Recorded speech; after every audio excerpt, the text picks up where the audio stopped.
Started from the kind of the right wing establishment, so it put pressure on us. So now anyway, the reality is we do everything we do. We have to file a building permit, which would have happened anyway without that fire. But that was sort of happened. Yeah, I just want to where we are here now. This is in that. Remember that elevation I showed you? This would be the center line of the long side of the original design. So 18-story building out this way. So it's the same equidistance from this center line to the center line of the Crafts 3 building. It's the same distance over here to the red room and the office. Okay. And this is a good example of silt casting, but precast. So these vaults, each of these vaults is comprised of 12 individual panels that are about 2.5 inches thick. Pretty thin, pretty elegant. And they were precast. We just built a form down here, which was 2 steel angles, 3/4 inch plywood on either side, cut at that radius, and then fill that with rock and debris, and then top it off with this very nice sifted silt, so you get a nice flat carvable surface. Then carve in the patterns, paint the concrete pigments onto the earth, put in your reinforcing steel, cast it, and then with a crane, do 3 of those at a time. Pull off those 3 panels, reshape it, recast it, do that 4 times to get all of your components. Then on the casting slab down here, we precast all the arch pieces, had all the components.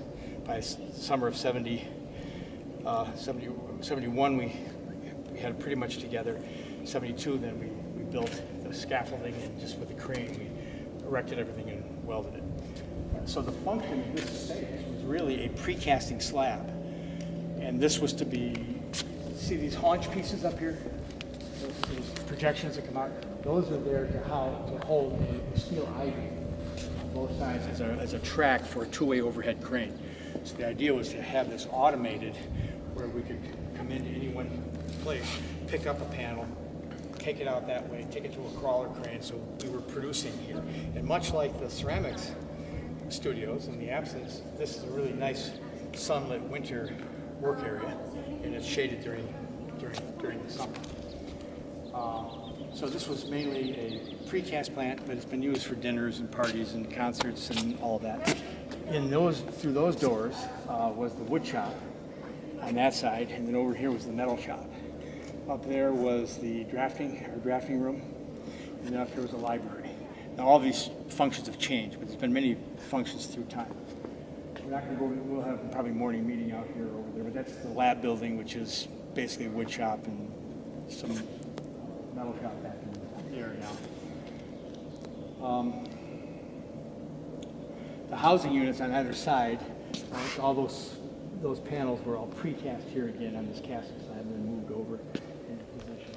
So this usually has 6 or 8 or 9 people living here, and this one, I think these are the vegetarians now, and these are the carnivores that are over here. You know, it's like this kind of so there's residential tucked into several places. It's the front and back that those make one residential up in. Yeah, well, that's part of this. Okay, so this was this was built first, right? And then this unit here, this is the east housing unit, and then we built.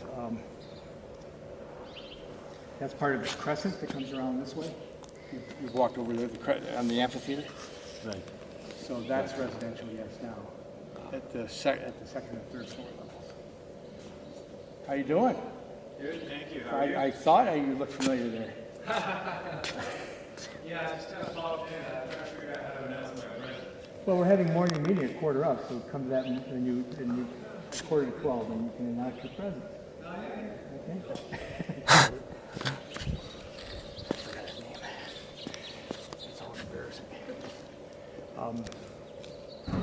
Okay. Okay, time, what do we got here?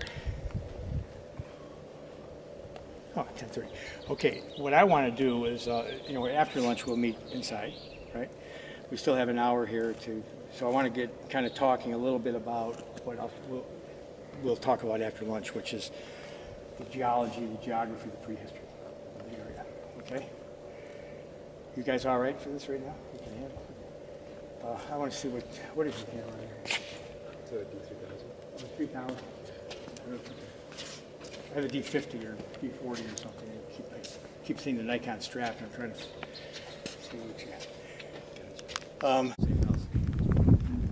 So they were Germans and worked gold mines. This is the the kind of the white mining. Okay, so I mentioned yesterday winter dominance, summer dominance. So during winter dominance, this stream would be dropping its sediment load, and the river would be up. So probably, almost certainly, what we're looking at down there probably look about the same. Was right up here where that wall is.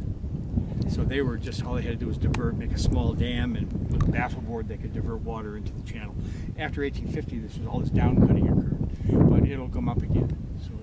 So this was probably inhabited at the time.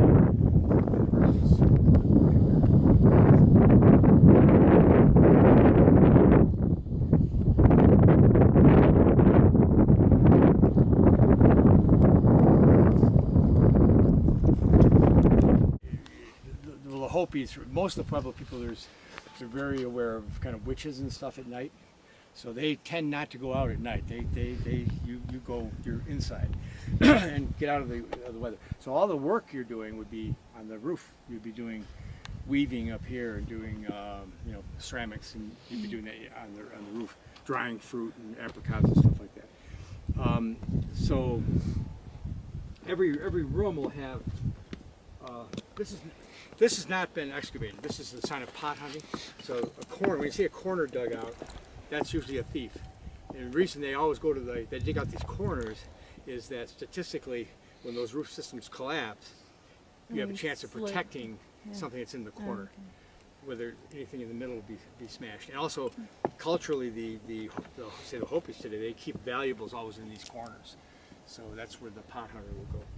But in each room will have what's called will have a fire pit, and it'll have what are called baffle stones that would be used to put wind, a breeze onto the fire or protect the fire.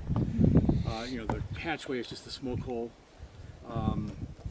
There'll be a metate usually, and a mano for grinding.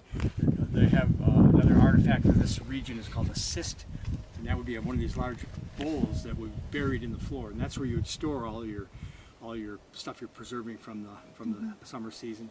There's a floor leveler. I found several of those, and that's like usually a piece of granite, like a loaf of bread, and you'd use that to kind of keep the floor all nice and level. How many people would live in a room? That's kind of baffling to me. That's kind of bizarre. I was really lucky to be on an archaeological project up here at Montezuma's Castle, and that's 22 rooms, 5 stories. It's one of the best preserved cliff dwellings in the Southwest. And there's a sign there that says about 50 people occupied that. 22 rooms, 50 people. Give me a break. I mean, you're going to have the mother, the father, the couple of kids, an insane uncle. And there's going to be, and you're not living in this thing. You're just going in there to sleep, and possibly someone's cooking during the day, but all your activity is outside on the roof. Why locate here? I did mention yes. It was not defensive positioning. There was no prehistoric warfare.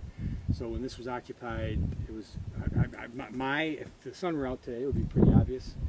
Winter, I want to be where there's sun. So here, usually it's cloud-free days. You got lots of solar energy. I wouldn't want to be down there where the cars are. Snow would stay longer there. In the summer, you're not going to get mosquitoes and no-see-ums. You got a nice little breeze up through here. So, and you can see storms. You can see where storms are coming. You can see where antelope or deer, game are. Visitors coming. I mean, it all kind of makes sense, but not defensive. It wasn't. There were no warrior.